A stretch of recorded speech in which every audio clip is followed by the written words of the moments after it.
Halo, assalamualaikum. Baik lagi sama saya, Aoki Vera. Kali ini saya akan sedikit meneruskan kenapa saya membuat surat terbuka kepada Bapak Presiden Joko Widodo tadi malam. Mendadak banget, agak sedikit panik, cuma pakai daster. Dengan segala perasaan yang berkecamuk di hati, saya ungkapkan apa yang ada di hati saya. Mudah-mudahan video tersebut bisa sampai ke tangan Bapak Jokowi dan Bapak Jokowi bisa memikir ulang lagi apa yang seharusnya dilakukan. Saya banyak mencatat kejadian demi kejadian di negara kita. Seperti ini. Ini buku note yang saya catat kejadian demi kejadian di Indonesia sejak kejadian 411. Dan ini data yang saya kumpulkan, begitu banyak print. Dan dengan keadaan yang seperti sekarang, virus corona, COVID-19, saya juga banyak mencatat, mengamati apa maunya virus ini.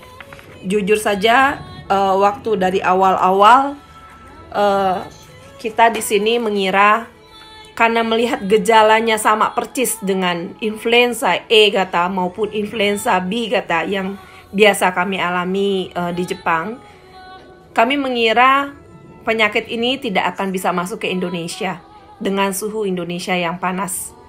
Kami mengira hanya ada di negara-negara yang mengalami musim dingin seperti kami di sini di Jepang. Dan karena memang gejalanya sama persis, panas, batuk, pilek, ketenggorokan, kemudian kalau sudah parah sampai ke paru-paru. Di sini kami menyebutnya hayeng, radang paru-paru.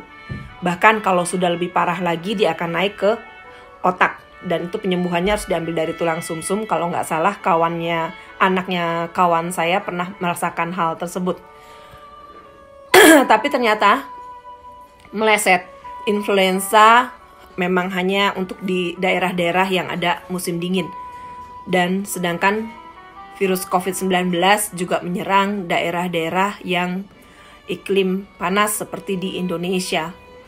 Memang COVID-19 ini merupakan barang baru, virus baru yang masih harus diraba-raba dan dicari apa maunya. Dari situ, dari beberapa catatan dan pengamatan yang saya alami di sini, saya lihat dari kejadian-kejadian demi kejadian di berbagai negara, alat tes PCR itu memang masih sangat minim dan sulit didapatkan. Terus dengan keadaan yang seperti ini, PCR alat tes COVID-19 ini yang memang minim dan sulit didapatkan untuk sementara waktu, karena berbagai negara banyak sekali yang memang sedang mengalami wabah dari COVID-19 ini. Tentu saja dari berbagai cara dan sebagai berbagai negara mempunyai kebijakan demi kebijakan. Di negara Jepang, negara yang maju, PCR hanya dilakukan kepada pasien yang benar-benar membutuhkan. Anggota DPR-nya tidak dapat kelebihan untuk urusan yang seperti ini. Mereka mengutamakan kepada tim medis, jajaran JTI atau TNI, dan jajaran kepolisian yang akan bergerak membantu dalam hal ini. Begitu juga kepada keluarga tim medis.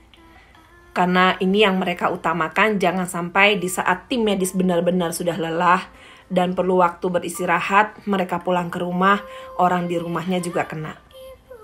Jadi dari berbagai vaksin, alat tes diutamakan kepada mereka dulu. Sedangkan untuk masyarakatnya, kita di sini diberi misalnya mengalami keluhan batuk, pilek, dan lain-lain, badan panas, kita tidak diizinkan langsung ke rumah sakit. Kenapa? Menurut pengamatan dokter-dokter di sini, para ahli di sini, bisa terjadi mega cluster.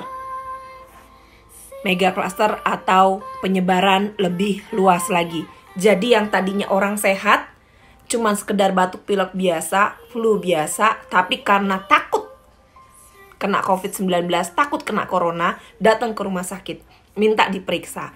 Keadaan rumah sakit itu belum tentu sterilnya benar-benar dari COVID-19, apa iya apa gimana. Dari orang lain yang gak ada gejala batuk sama sekali, tapi karena dia bersin sekali, kemudian menyebar ke orang lain, orang tersebut lupa cuci tangan atau bagaimana, memegang hidung, mengucek matanya, sudah menular ke orang tersebut tanpa orang itu ketahui bahwa dia sudah punya virus COVID-19 di dalam badannya. Yang saya tahu COVID-19 ini begitu ada orang bersin, kemudian bersin itu terbang dari jarak, dan bersin itu akan terbang dari jarak 1 meter hingga 1,5 meter. Dan orang yang ada di sekitar mereka bila dengan jarak yang berdekatan kemudian terkena virus tersebut, dia belum sempat cuci tangan, kemudian dia sempat pegang hidungnya, matanya, otomatis virus itu akan langsung hidup mendapatkan tempat yang baru di tubuh orang yang baru. Nanti saya akan masukkan beberapa video contoh dari bagaimana virus tersebut terbang dan mengenai orang lain, serta kejadian-kejadian yang memang terjadi di Iran. Contohnya bagaimana jenazah tidak bisa dimakamkan secara layak, bahkan dimandikan pun tidak, dikuburkan begitu saja, menyentuhnya pun tidak. Sangat menyedihkan. Ini bukan untuk menakut-nakuti, tapi kita, setiap lapisan masyarakat, ini poinnya, seluruh lapisan masyarakat, bukan hanya pemerintahnya, bukan hanya jajaran para aparat dan lain-lainnya, tapi seluruh lapisan masyarakat diperlukan kesadarannya akan hal ini.